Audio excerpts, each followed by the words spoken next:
तो माता बहनें, जो लोग व्हाइट पानी से परेशान रहते हैं, सफेद पानी से परेशान रहते हैं, ध्यान दीजिएगा। आपको इसके घोल तैयार करना है। इसके 4 पत्ते का घोल तैयार करना है। मस्त साफ साफ इसके 4 पत्ते आपको घोल जैसा बना लेना है। कम से कम आपको 1 कप के आसपास घोल तैयार कर लेना है और इसे दिन में 1 टाइम पीना चाहिए। आप सुबह पी लीजिए, चाहे शाम में पी लीजिए। दिन में 1 टाइम पीना है। लगातार 4 दिनों तक आपके व्हाइट पानी की समस्या को, बहुत ही लंबे समय से आपको चली आ रही व्हाइट पानी की समस्या को बिल्कुल ही समाप्त कर देंगे। परंतु इसके साथ में इसकी जब घोल पिएंगे तो इसमें आपको 2 काली मिर्च जरूर डाल देना है। काली मिर्च आपके तासीर को गर्म प्रदान करेंगे और ये जो नागदमनी है, ये तासीर को बहुत ही ठंडी कर देते हैं। जी हाँ, आपके शरीर में गर्मी के कारण जो व्हाइट पानी निकल रही है, फिर भाग दौड़ जिंदगी में किसी भी गंभीर समस्या को लेकर कि व्हाइट पानी निकल रहा है, दवा के साइड इफेक्ट के कारण व्हाइट पानी निकले, सारे समस्या से आपको ये निकाल लेंगे। आइए, मैं आप लोगों को इसका तांत्रिक एवं अधार्मिक प्रयोग बताऊंगा। वीडियो को ध्यान से देखना है।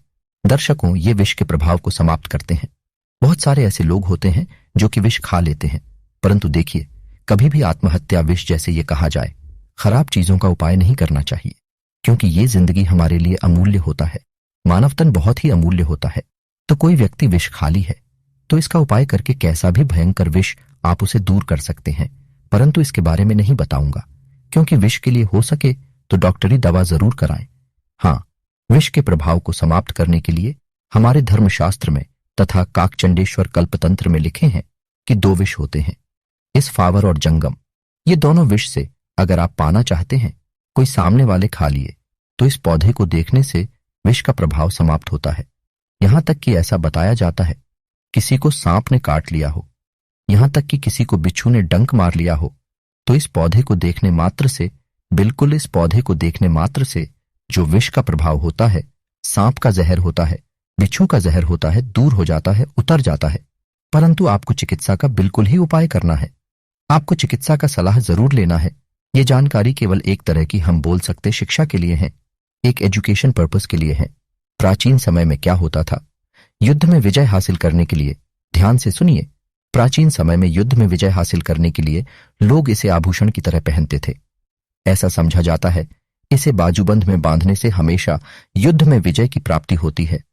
युद्ध में हमेशा विजय की प्राप्ति होती है। प्राचीन ग्रंथों में स्पष्ट लिखे हुए हैं कि महात्मन, आप हमेशा एक ही बात का रट लगाते रहते हैं जिसका कोई मतलब नहीं है। अगर आपकी बात सत्य होती तो मैं जीवन में अच्छे कर्म करते आया हूं, तो मेरे हिस्से तो अच्छे ही कर्म होने चाहिए थे, अच्छा ही फल हासिल होना चाहिए था, परंतु मुझे कुछ भी अच्छा फल हासिल नहीं हुआ। मेरी पत्नी हमेशा बीमार रहती है, खाने तक के पैसे नहीं होते। हमारे पास सन्यासी ने बड़े ही शांत स्वर में कहा कि ऐसा प्रतीत होता है, बनते की परिस्थितियों से तुम हार मान चुके हो। कठिन परिस्थितियों ने तुम्हारी सोच पर गहरा असर डाला है। बुरे समय ने तुम्हारी सोच भी बदल कर रख दी है। तुम्हें काम करना, आज संध्या समय कुछ फल लेकर मेरे आश्रम, फिर मैं तुम्हारे सारे सवालों के जवाब दूंगा। और ये कहकर वो सन्यासी अपना भिक्षा पात्र लेकर अगले घर की तरफ निकल जाता है। संध्या समय राधे श्याम ने कुछ फल खरीदे और गांव से दूर उस सन्यासी की कुटिया की तरफ निकल पड़ा। जैसे जैसे वो रास्ते पर आगे बढ़ रहा था, उसे अथाह शांति का अनुभव हो रहा था, क्योंकि रास्ता गांव से दूर था, इसीलिए उसमें कोई हलचल नहीं थी। बस रास्ते में जगह जगह लंगूर और बंदर दिखाई दे रहे थे। राधेश्याम के मन में आया कि वो कुछ फल उन बंदरों और उन लंगूरों को खिला दे, परंतु फिर उसने सोचा कि अगर मैं फल लेकर सन्यासी के पास नहीं गया तो मेरे सवालों के जवाब मुझे नहीं मिलेंगे। इसीलिए बंदरों से वो फल बचाता हुआ उस सन्यासी की कुटिया तक पहुंचा। जैसे ही राधेश्याम उस कुटिया में पहुंचा, वैसे ही सन्यासी बोल पड़ा, अगर मन में था तो ये फल खिला क्यों नहीं दिए? बंदरों को ये सुनकर राधेश्याम चकित रह गया। सन्यासी को कैसे पता चला कि उसके मन में बंदरों को फल खिलाने की इच्छा उठी थी? उसने पूछा कि महात्मन, आपको कैसे पता कि मैं बंदरों को फल खिलाना चाहता था?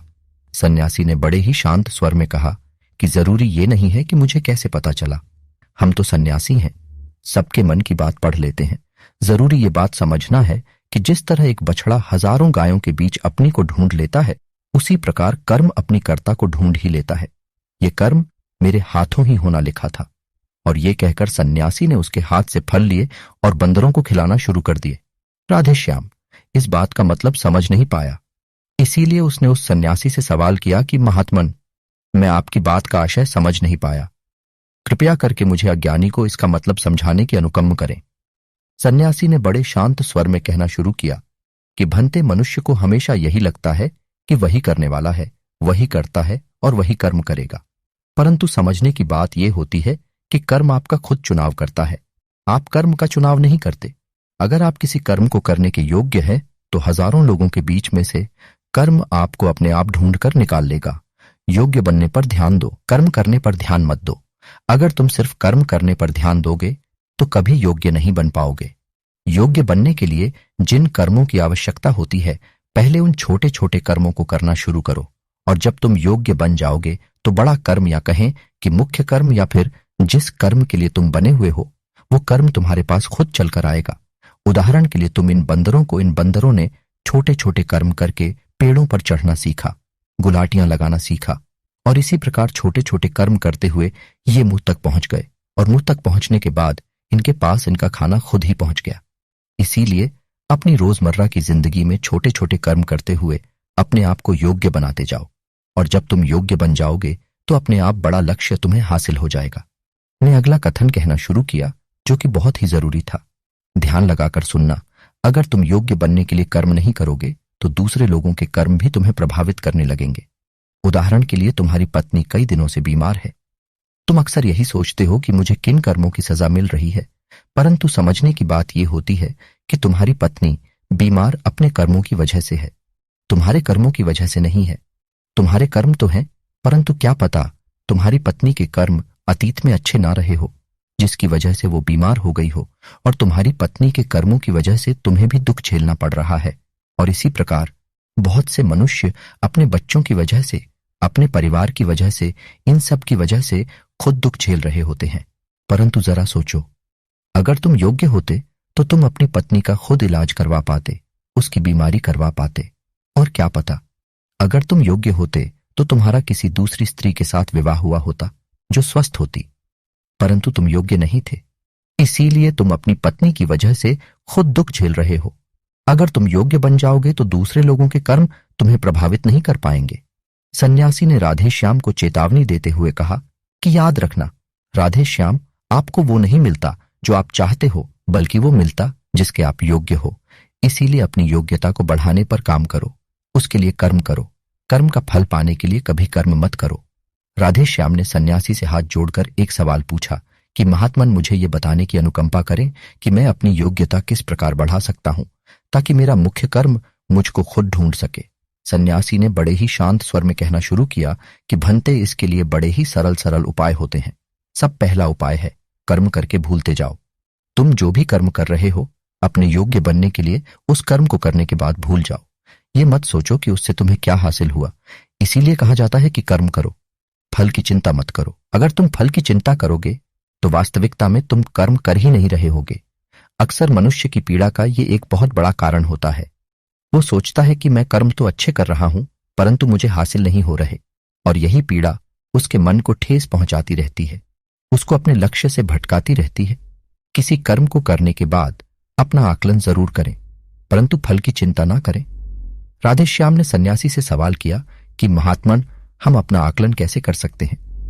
सन्यासी ने उत्तर दिया कि बंदे, जब भी तुम कोई काम पूरा करते हो तो काम पूरा करने के बाद खुद से यह सवाल पूछो कि क्या इस काम को करते समय ध्यान इसी काम पर टिका हुआ था या तुम्हारा ध्यान कहीं और भटक रहा था। इस तरह तुम खुद का आकलन कर पाओगे कि तुम कितने ध्यान के साथ उस काम को कर रहे थे, और जितने ध्यान से तुम किसी कर्म को करोगे उतनी ही तुम्हारी योग्यता बढ़ती जाएगी। और अगर तुम यूं ही बस पूरा करने के लिए किसी कर्म को करते रहोगे तो उस कर्म से तुम कभी भी योग्य नहीं बन पाओगे। वो कर्म तो पूरा हो जाएगा, परंतु उसका फल तुम्हें हासिल नहीं होगा। अपना आकलन इस प्रकार करो कि तुम्हारा ध्यान वहां पर टिका हुआ था या नहीं था, या तुम्हारे विचार तुम्हें कहीं भटका ले गए थे, और कोशिश करो कि तुम्हारे विचार अगली बार जब तुम ये कर्म करो तो उसी कर्म पर टिके रहे, इधर उधर दूसरी बातों में भटके न। राधे श्याम ने इस पर एक सवाल पूछा कि महात्मन, जब भी हम कोई कर्म करते हैं तो हमारा मन विचारों से ग्रस्त हो जाता है, वो तरह तरह की बातें सोचने लगता है। हम किस तरह अपने मन को एक ही कर्म पर टिकाकर रख सकते हैं? इसके लिए कोई उपाय बताएं।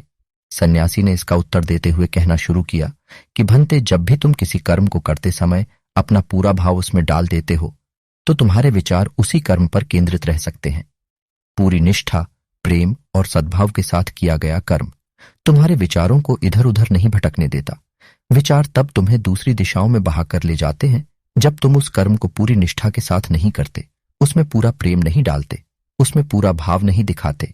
जब ये तीनों चीजें तुम उस कर्म में डाल देते हो तो स्वाभाविक रूप से तुम पूरी तरह उस कर्म में सम्मिलित हो जाते हो और तुम्हारा मन और मस्तिष्क एक ही जगह पर टिका रहता है। सन्यासी ने अपनी बात खत्म करते हुए कहा कि अगर कोई इंसान, कोई मनुष्य इन उपायों का सही तरीके से इस्तेमाल करता है, उनका पालन करता है, तो वो किसी भी कर्म के लिए अपने आप को योग्य बना सकता है। और एक बार अगर वो योग्य बन जाता है तो उसी बछड़े की भांति उसका कर्म उसे अपने आप ढूंढ लेता है। राधेश्याम को कुछ फलों के बदले जीवन भर का ज्ञान मिल चुका था। उसे स्पष्टता मिल चुकी थी। उसके सारे मन के सवाल खत्म हो चुके थे। उसने सन्यासी को प्रणाम किया और वहां से अपने घर के निकल पड़ा। रात हो चुकी थी और रास्ते पर अंधेरा छाया हुआ था। वो इन बातों के बारे में विचार करता हुआ अपने घर की तरफ निकल पड़ता है। तो दोस्तों, कैसी लगी ये कहानी? आपको कमेंट सेक्शन में जरूर बताना। और अच्छी लगी हो तो इस चैनल को सब्सक्राइब करके नोटिफिकेशन बेल को जरूर प्रेस कर देना। तो मिलते हैं अगली कहानी में, तब तक के लिए अपना ख्याल रखें।